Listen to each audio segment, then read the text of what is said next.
ওম নম শিৱায়। আজি শাওণ মাহৰ দ্বিতীয়টো সোমবাৰ। মহাদেৱৰ ওচৰলৈকে যাওঁ, সেৱা এটা কৰি আহোঁগৈ।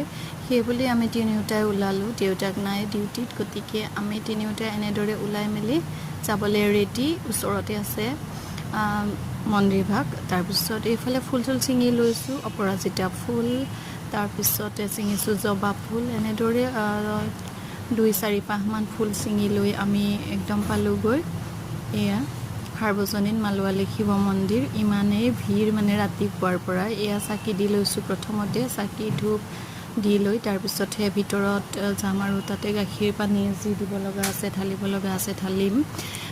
সেয়াই ভাল লাগে যেতিয়া মন্দিৰ বা তেনেকুৱা ধৰ্মীয় অনুষ্ঠানবোৰত গ'লে নিজৰে একদম মনটো শান্তিৰ নিচিনা লাগি যায়। যদি বেয়া চেয়া লাগিও থাকে তেতিয়া ভাল লাগে আৰু সেই বুলিয়ে গ'লোঁ। যিহেতু শাওণ মাহত গ'লে সোমবাৰে তেনেকৈ পূজা কৰিলে ভাল হয় বুলি কয় আৰু যাবও লাগে।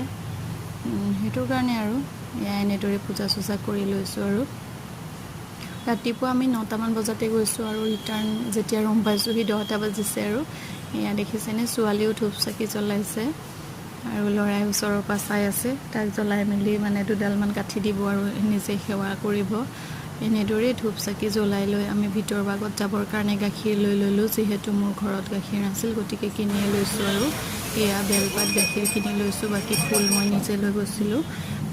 এয়া দেখিছেনে কেনেকৈ শাৰী পাতি থাকিব লগা হৈছে, চাওকচোন। এয়া কিবা এটা কৰিবলৈতো পাবলৈ কষ্ট কৰিবই লাগিব, নহয় জানো? সেই বুলিয়ে শাৰী পাতিলোঁ। আৰু এইফালে বাহিৰ ফালেও চাওক, মন্দিৰ ভাগত পূৰা ভিৰ ৰাতিপুৱাৰ পৰাই মানুহ।